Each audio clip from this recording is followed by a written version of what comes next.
काशीपुर गांव में 23 साल की प्राची अपने माता पिता के साथ रहती थी। प्राची के पिता काशी विश्वनाथ में ही पुजारी थे, जो मंदिर से थोड़ी दूर पर ही एक छोटी सी कुटिया में अपने परिवार के साथ रहती थी।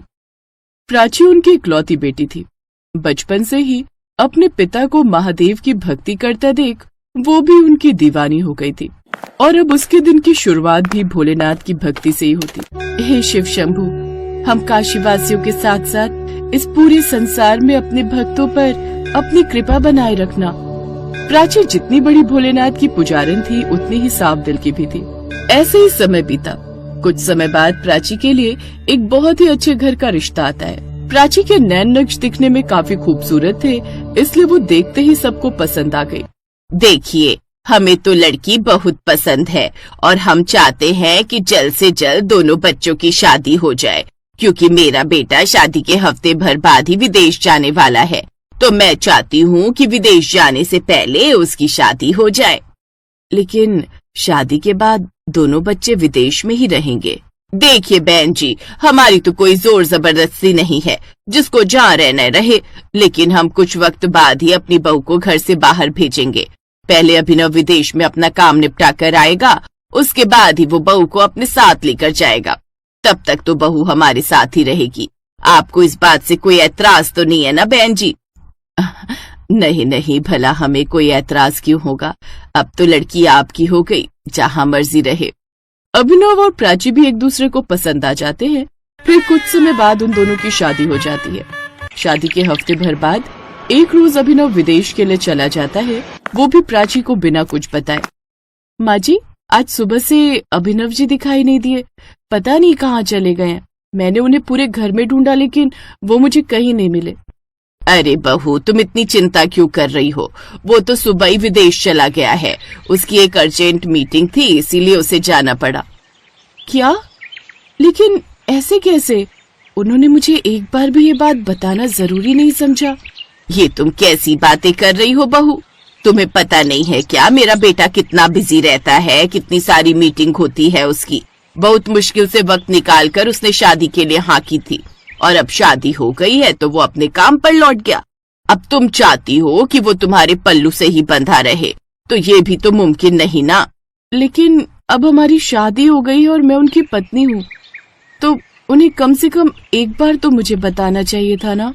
अच्छा चल, अब ये सब नौटंकी बंद कर और मेरे लिए जल्दी से बढ़िया सी चाय बना कर ले आ। माँ जी, मुझे पूजा करनी थी, महादेव जी को जल भी अर्पित करना था, लेकिन मैंने सारा घर देख लिया, मुझे तो कहीं भी मंदिर नहीं मिला। हाँ, नहीं है इस घर में मंदिर, क्योंकि मेरा विश्वास उन पर से तभी उठ गया था जब मेरे पति को उन्होंने मुझसे छीन लिया, और अभिनव 5 साल का था जब से उसका पालन पोषण मुझे अकेले करना पड़ा। प्राची को समझते देर नहीं लगी कि वो जिस घर में ब्याह कर आई है वो नास्तिकों का घर है और उनका पूजा पाठ से कुछ भी लेना देना नहीं। लेकिन तभी उसकी नजर एक कोने में रखी शिवजी की मूर्ति पर गई, जिस पर काफी धूल जमी थी। प्राची उस मूर्ति को साफ करने लगी। अरे बहू, तू अभी तक ये सब क्या करके समय वेस्ट कर रही है? तुम्हें पता है ना आज हमारे घर में कितने सारे मेहमान आने वाले हैं, और तुम इन सब चीजों में अपना टाइम बर्बाद कर रही हो। माँ जी, मुझे शिवजी की पूजा करना है, कोई टाइम पास नहीं। कद छोटा है लेकिन जुबान कैंची की तरह लंबी है। जितनी मर्जी चपर चपर करवा लो इससे। अब जा और जाकर काम कर। तेरे इन सब कामों से ज्यादा जरूरी हमारे गेस्ट है। तुम्हें पता भी आज कितने अमीर घर की औरतें यहाँ आने वाली हैं, वो भी सिर्फ और सिर्फ तुमसे मिलने। जल्दी जाओ और तैयार हो जाओ, और हाँ, जरा अच्छे से कपड़े पहनकर तैयार हो जा। माँ जी, लेकिन बिना शिवजी की पूजा किए तो मेरे दिन की शुरुआत ही नहीं होती। नहीं, कोई जरूरत नहीं है। शिवजी को जल नहीं चढ़ाई की तो कौन सा तेरा कुछ बिगड़ जाएगा। चल जा, अब जाकर मेहमानों के आने की तैयारी कर। प्राची को अपनी सास का ये व्यवहार बड़ा ही अजीब लगा, लेकिन उसकी शादी को अभी कुछ ही दिन हुए थे, इसलिए उसने किसी से भी कुछ कहना ठीक नहीं समझा। उसने मन ही मन शिवजी की पूजा की और घर के कामकाज में लग गई। उसकी सास को उसका पूजा करना पसंद तो नहीं आया, लेकिन वो कुछ बोली भी नहीं। कुछ देर बाद मेहमान भी आ गए। प्राची सुंदर सी साड़ी पहनकर सबके सामने आती है। ये देखकर गायत्री की दोस्त लता उससे कहती है, अरे क्या यही तुम्हारी बहू है गायत्री? लेकिन इसने ये कैसे गवार वाले कपड़े पहन रखे हैं? तुमने आखिर इसे अपनी बहू बना कैसे लिया? अरे बहू बनाया तो बनाया सही, लेकिन इसे तौर तरीका नहीं सिखाया। कि हम जैसे सोसाइटी वाले कैसे रहते हैं, कैसे कपड़े पहनते हैं, कैसे उठते बैठते हैं। अरे ऐसा कुछ नहीं है, वो क्या है ना, घर में कोई था नहीं और अभी अभी नई नई आई है तो उसे पता नहीं है ना कि कैसे सब कुछ होता है। धीरे धीरे सब सीख जाएगी। फिर गायत्री उसे अकेले में ऊपर ले जाकर खूब चिल्लाती है, ये तुमने क्या कपड़े पहने हैं, मेरी सहेलियों के सामने नाक कटवा दी। माँ जी मैंने तो साड़ी पहनी है जो मुझे मेरी माँ ने दी है। क्या बकवास कर रही हो, हाई सोसाइटी की बहुएं साड़ी नहीं पहनती। मैंने नौकरानी के हाथ एक सुंदर सी ड्रेस भेजी थी, तुमने वो क्यों नहीं पहनी? माँ जी आपने शायद वो ड्रेस देखी नहीं, उसमें पहनने लायक कुछ था ही नहीं, वो बहुत छोटी थी, इसलिए मैंने ये साड़ी पहन ली। तुम जैसे छोटे और गवार लोगों की ना यही दिक्कत होती है, अच्छे कपड़ों को तुम लोग बेकार बताते हो। मेरी दोस्त के सामने मेरी इज्जत का कचरा ना कर, इसलिए चुपचाप से वही शॉर्ट ड्रेस पहनना और नीचे आ। लेकिन मैं ऐसे कपड़े नहीं पहन सकती। जैसा कहा है वैसा कर, समझी?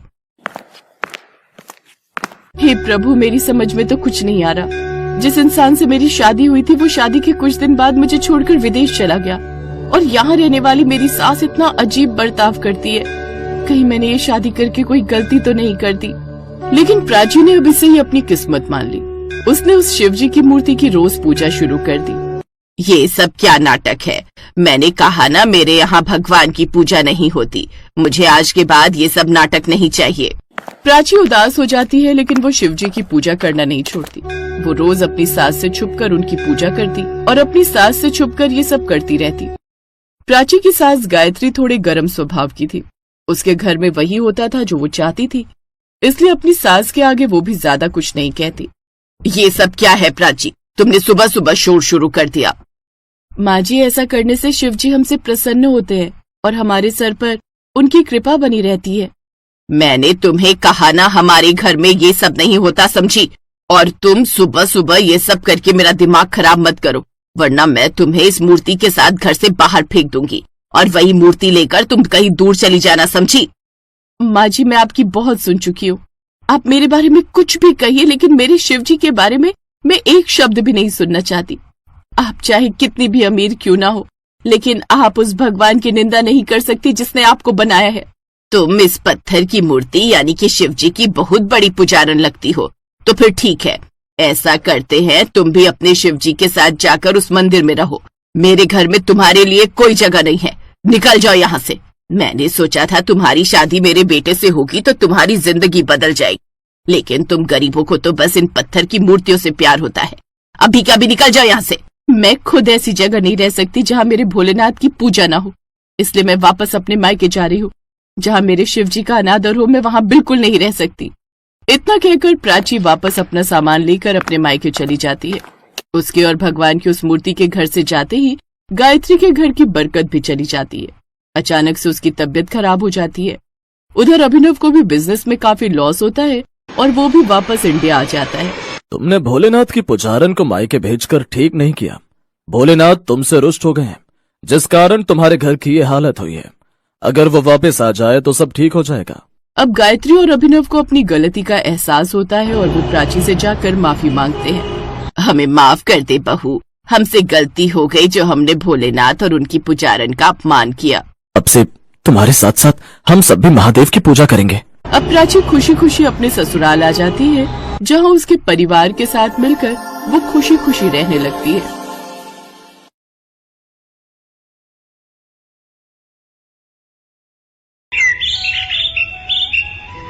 माता पार्वती बहुत गुस्से में थी और भगवान शिव के आने की प्रतीक्षा कर रही थी। शाम को भगवान शिव लौटे तो उन्होंने माता पार्वती को गुस्से में देखा। क्या बात है देवी पार्वती, आप बहुत क्रोधित दिखाई दे रही हैं। क्रोध न करूं तो और क्या करूं स्वामी, आप तपस्या में और अपने अन्य कार्यों में इतने व्यस्त रहने लगे हैं कि आपने मेरी ओर तो ध्यान देना बिल्कुल ही बंद कर दिया है। जाइए, मैं आपसे बात नहीं करूंगी। अरे अरे देवी पार्वती, इतना क्रोध, क्या करूं? बहुत सारे कार्य थे जिन्हें करने में वक्त लग गया। पर स्वामी आपने मुझसे विवाह किया है, आपको मुझे भी तो वक्त देना चाहिए, पर आप बिल्कुल भी समय नहीं देते हैं। आपको पता है ना मैंने प्रातःकाल आपको क्या कहा था कि आप मुझे भ्रमण के लिए लेकर जाएंगे, पर आपने वो वादा पूरा नहीं किया। आज नहीं, पिछले कई दिनों से मैं आपको ये बात कह रही हूँ कि मुझे भ्रमण पर जाना है। अच्छा ठीक है, कल तो मुझे बहुत जरूरी कार्य खत्म करने। उसके पश्चात चलते हैं। अच्छा कुछ बनाया है? बहुत जोरों की भूख लग रही है। मुझे पता था बात घुमा फिराकर कल और परसों पर ही आ जाएगी। मैं तो बस चूल्हा चौका ही निपटाती रह जाऊंगी। आप मुझे कहीं घुमाने नहीं ले जाओगे, ये बात मैं अच्छे से जानती हूँ। अब मैं कुछ नहीं बना रही खाने पीने का। मैं मायके जा रही हूँ। अपने आप बनाओ और खाओ।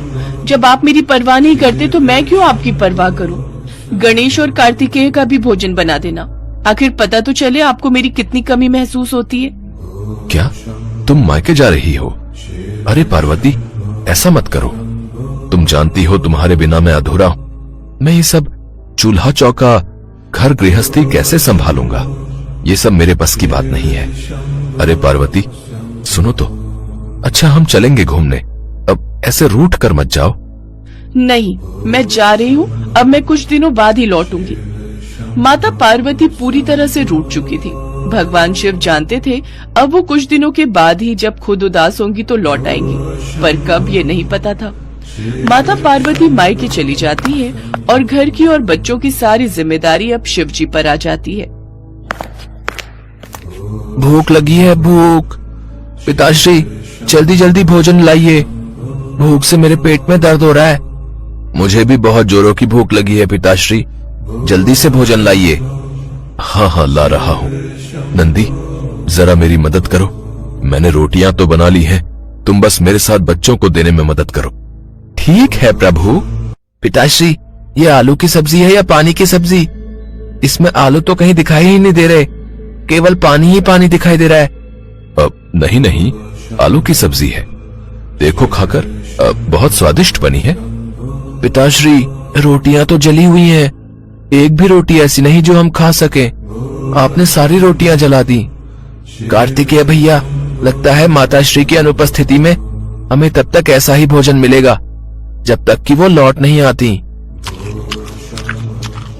प्रभु सब्जी में नमक ज्यादा हो गया है। नंदी जो बना है चुपचाप खा लो। मैं वैसे ही बहुत परेशान हूँ। ये सब काम सचमुच पार्वती इतनी आसानी से कैसे संभाल लेती है, मुझे अभी तक समझ नहीं आ रहा। मेरे लिए तो ये घर के काम करना असंभव है। ये एक गृहिणी ही कर सकती है। पार्वती की कमी बहुत महसूस हो रही है। कुछ देर बाद गणेश जी और कार्तिकेय खेलने के लिए चले जाते हैं। इधर शिव जी बहुत परेशान थे। उन्हें माता पार्वती की बहुत याद आ रही थी, इसलिए उनका कहीं भी मन नहीं लग रहा था। दैत्यों को जब ये बात पता चली कि शिव जी कैलाश पर्वत पर बिल्कुल अकेले हैं, तो फिर वो कैलाश पर आक्रमण करने के बारे में सोचने लगे। इस समय महादेव की शक्तियां क्षीण हैं, क्योंकि खबर मिली है कि पार्वती उनसे रूठकर मायके चली गई है। फिर तो हमारे पास अच्छा मौका है। शिवजी को बंदी बनाकर हम कैलाश के साथ साथ पूरी सृष्टि को जीत सकते हैं। चलो फिर हम कैलाश पर आक्रमण बोल देते हैं। इस समय वैसे भी पार्वती शिव से नाराज है, तो शिव की शक्तियां तो वैसे ही कमजोर हो गई होंगी। दैत्य भगवान शिव से युद्ध के लिए तैयार हो गए। उधर शिव जी बहुत परेशान थे। देवी पार्वती, तुम रूठकर मायके चली गई हो। तुम्हारे बिना कैलाश बिल्कुल सूना हो गया है। तुम्हारे बिना सब कुछ अधूरा है। मैं भी तुम्हारे बिना बहुत अधूरा हूँ। लौट आओ पार्वती। गणेश और कार्तिकेय भी तुम्हें बहुत याद कर रहे हैं और मुझे भी तुम्हारी बहुत याद आ रही है। गणेश और कार्तिकेय हनुमान के घर से खेल कर आएंगे तो उन्हें भूख लगेगी। उनके लिए कुछ खाने का बना लेता हूँ। शिव जी बच्चों के लिए भोजन बनाने लगे। दैत्य सब कुछ देख रहे थे। मौका अच्छा है, चलो कैलाश पर आक्रमण कर दो और शिव को बंदी बना लो। आक्रमण! तभी माता पार्वती आ जाती है। स्वामी कहाँ हो? ये देखो, मैं कुछ दिनों के लिए मायके क्या चली गई। आपने घर पर ध्यान देना बिल्कुल छोड़ दिया। क्या करूं पार्वती, तुम्हारे बिना मैं अधूरा हूँ। तुम चली जाती हो तो मेरी शक्तियां भी क्षीण हो जाती हैं, इसलिए मुझसे कभी भी रूठ कर मत जाना। स्वामी, अब मैं रूठ कर कभी भी मायके नहीं जाऊंगी। मुझे पता है ये दैत्य इसी प्रतीक्षा में रहते हैं कि कब शिव और शक्ति अलग हो और ये कैलाश पर हमला करें। इनका कोई भरोसा नहीं। मेरे पीछे से ये मेरा इतना सुंदर घर तोड़ फोड़ देंगे। स्वामी चलिए, आज हम इन्हें सबक सिखाई देते हैं। भागो भागो, नहीं तो ये हम सबको मार देंगे। भगवान शिव और माता पार्वती को एक साथ देखकर दैत्य घबरा गए और वापस दैत्य लोग भाग गए। माता पार्वती जोर से हंसी। उन्हें हंसता देखकर भगवान शिव भी हंसने लगे। नंदी सहित समस्त शिवगण भी माता पार्वती को वापस लौटा देखकर बहुत खुश थे। गणेश जी और कार्तिकेय जी भी लौट आए थे।